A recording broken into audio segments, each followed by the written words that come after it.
मैं भारत को भारतीयता की मान्यता के आधार पर फिर से खड़ा करना चाहता हूं, उस काम में लगा हूं।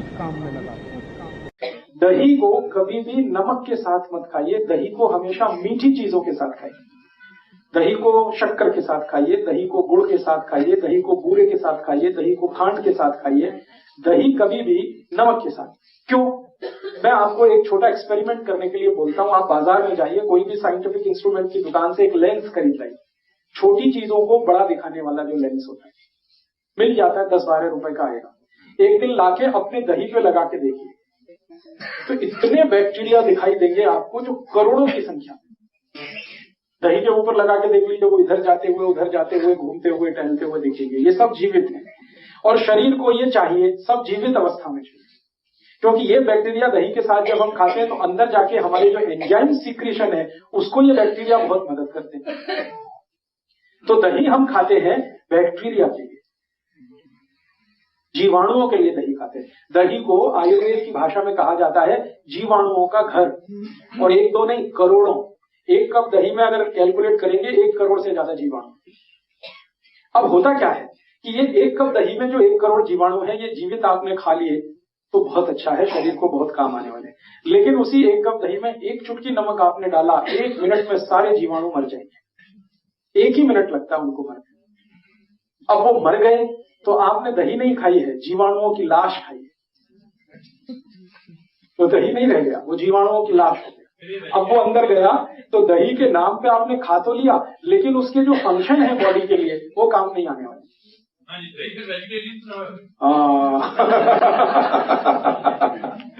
बहुत अच्छा सवाल है कि ये वेजिटेरियन है या नॉन वेजिटेरियन है। थोड़ी देर में मैं बात करूंगा जीवाणुओं पे, तब इसमें से क्लैरिफाई हो जाएगा। अभी जो बात चल रही है वो ये कि 1 चुटकी नमक डालते ही 100 किलो दही के सारे जीवाणु मर जाते हैं, 1 चुटकी। हाँ, ये बात सही है, दुनिया में कुछ भी वेजिटेरियन नहीं है। हम थोड़ी देर में इस पे एक्सप्लेनेशन करेंगे। दही में 1 चुटकी नमक डालते ही सब मर जाते हैं, क्योंकि नमक के जो केमिकल्स हैं वो जीवाणुओं के दुश्मन है सारे।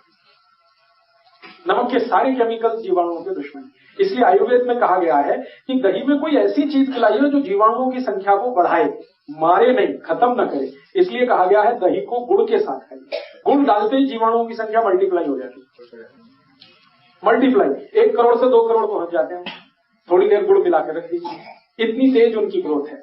दही में बूरा डाल दीजिए, बूरा समझते हैं?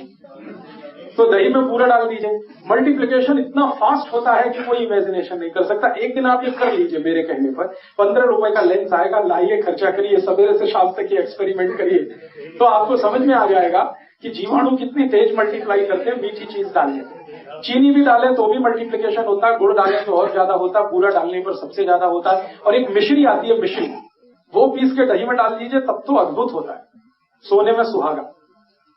भगवान कृष्ण दही को मिश्री के साथ ही खाते थे। तो आप जो है दही को खाने का नियम तरीका थोड़ा बदलिए। मैंने पंजाब में बहुत लोगों को देखा दही में नमक डाल के खाते हैं या लस्सी में नमक डाल के। ये लस्सी नमक के साथ नहीं खाई जाती, गुड़ के साथ खाई जाती है, खांड के साथ खाई जाती है, चीनी के साथ खाई जाती है। मुझे पुराने समय का याद आता है कि हम लोग हमारे मामा के घर जाते थे दही बूरा खाने के लिए।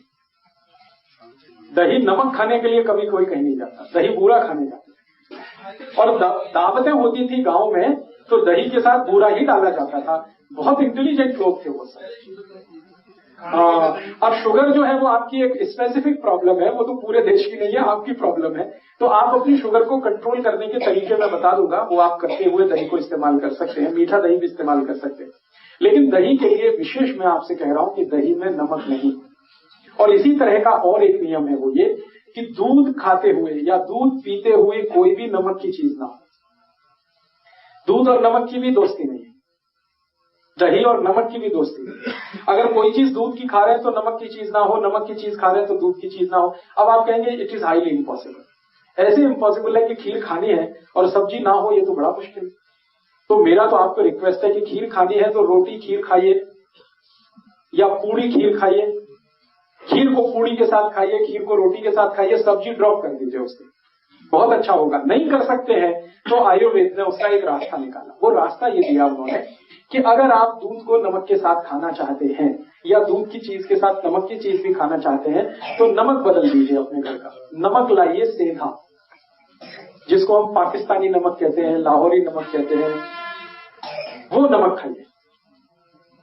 अब आप बोलेंगे इसमें क्या फर्क है? बहुत बड़ा फर्क है। एक तो नमक बनता है समुद्र के पानी से, जिसको आदमी बनाता है, जो आजकल आपके घर में आता है। ये बाजार से जो आप नमक लाते हैं ना आयोडीन युक्त, ये सब समुद्र के पानी का नमक है। और एक नमक है जो भगवान बनाता है, ईश्वर बनाता है, वो वही नमक है जिसको लाहौरी नमक कहते हैं, सेंधा नमक कहते हैं, कुछ लोग उसको उपवास का नमक भी कहते हैं, फरारी नमक कहते हैं, वो उपवास में इस्तेमाल करने वाला नमक है। दोनों नमक को लेबोरेटरी में जब टेस्ट किया हम लोगों ने, बहुत काम किया इस नमक पे हम लोगों ने, रिसर्च करके, टेस्टिंग कर करके, तो पता चला कि जो समुद्र का नमक है, समुद्र पानी का नमक है, इसमें शरीर के काम आने वाले 3 या 4 ही माइक्रो न्यूट्रिएंट्स हैं। 3 से 4, कभी कभी 3 रहते हैं, कभी 4 रहते हैं। और ये जो समुद्र के नमक को छोड़कर हम सेंधा नमक खाना शुरू करें, पाकिस्तान वाला, लाहौर वाला या उपवास वाला, उसमें 94 तक माइक्रो न्यूट्रिएंट्स, 94। अब आप देख लीजिए फायदे का सौदा क्या है। ये नमक है जिसमें 3 से 4 माइक्रो न्यूट्रिएंट्स हैं, वो नमक है जिसमें 90 से 94 माइक्रो न्यूट्रिएंट्स है। तो आप सीधे कहेंगे हमको तो वही चाहिए, वही नमक सबसे अच्छा है। और मैंने इस पर थोड़ा काम किया तो पता ये चला कि जब हम समुद्री पानी का नमक खाते हैं तो शरीर के सारे कॉम्प्लिकेशंस बढ़ते, क्योंकि वो शरीर को अनुकूल नहीं पड़ता, क्योंकि समुद्र का पानी ही अनुकूल नहीं है किसी को। समुद्र के पानी को शुद्ध करने की ताकत तो भगवान और ईश्वर और वाहेगुरु के पास है, और किसी के पास नहीं, आदमी तो नहीं कर सकता। ये समुद्र का पानी जब धूप पड़ती है, वेपराइज होता है, बादल में बदलता है, बादल फिर बरसता है, पानी आता है, वो जो साइकिल है वो ईश्वर की, प्रकृति की साइकिल है, हमारी नहीं। वो ही कर सकता, हम नहीं कर पाते। लेबोरेटरी में कितना भी हम शुद्ध करें वो नहीं आ पाता।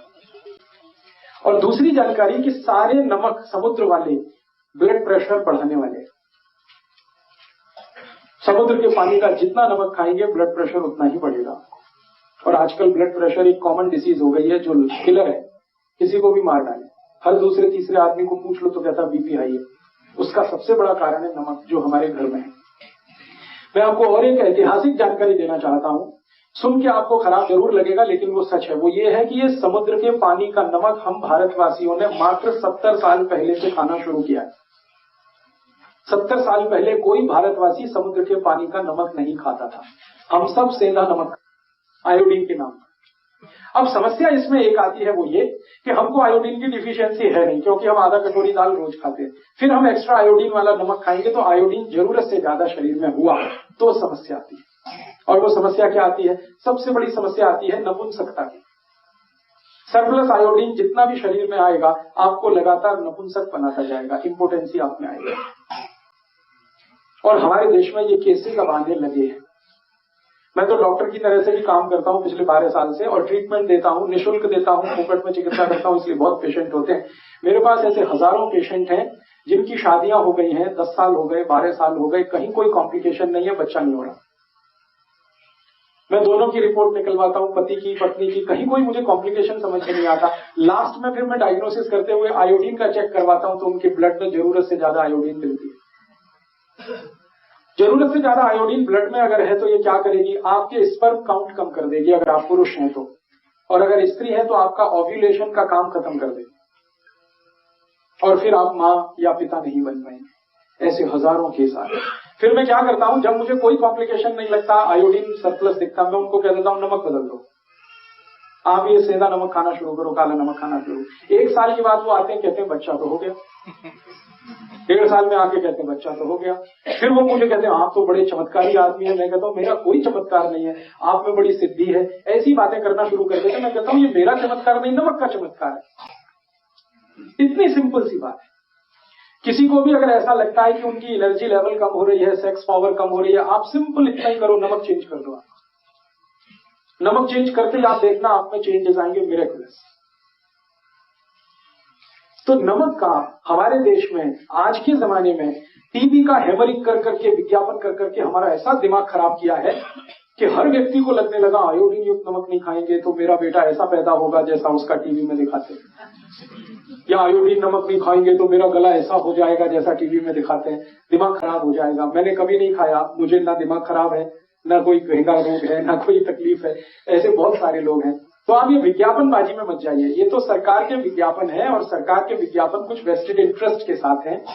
स्वाद क्या है इसमें? नमक बनता है समुद्र का 15 पैसे किलो, आप जानते हैं, क्योंकि उसको बनाने में खर्चा कुछ नहीं है। समुद्र का पानी है, मुफ्त का है, सूरज की रोशनी है, वो भी मुफ्त की है, मशीन कोई लगती नहीं। 15 पैसे किलो का नमक बनता है। अब उसको बेचना है 10 रुपए किलो, तो कैसे बिकेगा? तो कुछ उसमें शिगुफा लगाना पड़ेगा। तो वो बताना शुरू करते हैं आयोडाइज्ड है, आयोडीन युक्त है, एक्स्ट्रा फ्री फ्लो है, ये सब आपको बोल बोल के उल्लू बनाते हैं। नमक को एक्स्ट्रा फ्री फ्लो है। एक्स्ट्रा फ्री फ्लो माने वो दाना दाना गिरता है। मैं आपको जो किस्सा समझाना चाहता हूं वो यही, दाना दाना नमक गिरना ही नहीं चाहिए। नमक कभी भी एक्स्ट्रा फ्री फ्लो होना नहीं चाहिए, नहीं तो वो नमक नहीं रहेगा।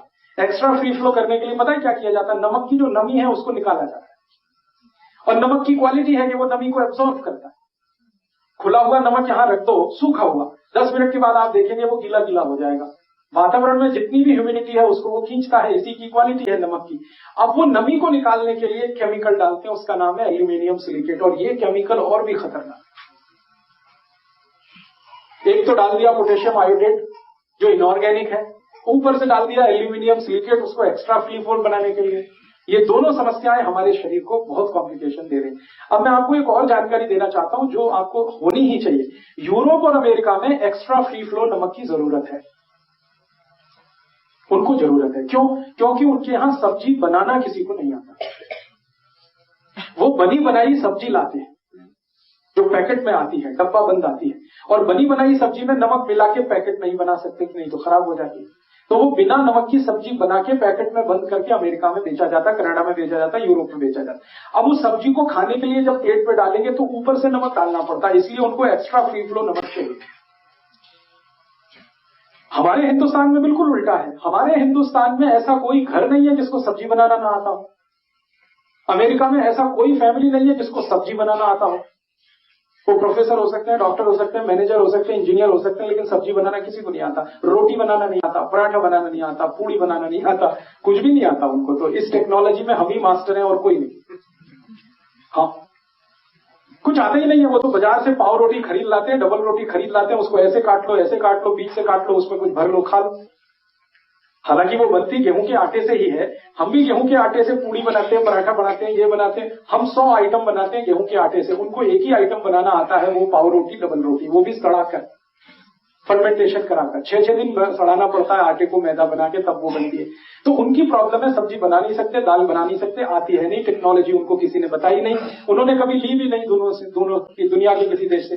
तो उनको ऊपर से नमक डाल के खाना पड़ता है। सलाद में डालेंगे, सब्जी में डालेंगे, तो उनको एक्स्ट्रा फ्री फ्लो चाहिए। हमारे यहाँ तो उल्टा है, हम तो सब्जी बनाते समय नमक डालते हैं। आपको मेरा पॉइंट समझ में आ रहा है? हम सब्जी बनाते समय नमक डालते हैं, हमको एक्स्ट्रा फ्री फ्लो की जरूरत ही नहीं, क्योंकि हमारे यहाँ दाल बनाते हुए नमक डाला जाता है, सब्जी पकाते हुए नमक डाला जाता है। हम सब्जी बनने के बाद नमक डाल के नहीं खाते कभी। हम सब्जी बनाते हुए नमक डालते हैं, उसमें बॉइलिंग आता है, उबाला आता है, फिर जाके हम वो सब्जी खाते हैं। तो हमको एक्स्ट्रा फ्री फ्लो की जरूरत नहीं है, लेकिन सरकार हमको भी जबरदस्ती वो नमक खिला रही है एक्स्ट्रा फ्री फ्लो के नाम पर। तो हमारे शरीर में एल्यूमिनियम सिलिकेट बढ़ता जा रहा है और उसके कारण लंग्स इंफेक्शन की बीमारियां हैं, दमा है, अस्थमा है, ब्रोंकियल अस्थमा है, ट्यूबरकुलोसिस है, क्योंकि एल्यूमिनियम सिलिकेट बहुत खराब केमिकल है। एल्यूमिनियम का ही नाम आप जानते हैं, वो बहुत खराब है, हैवी मेटल है, वो सब डिपॉजिट होता है, फ्लश आउट नहीं हो सकता बॉडी से। इसलिए मेरी आप सबको हाथ जोड़कर विनती है कि जो जिंदगी भर आप स्वस्थ रहना चाहते हैं तो नमक तो आज से ही बदल दीजिए।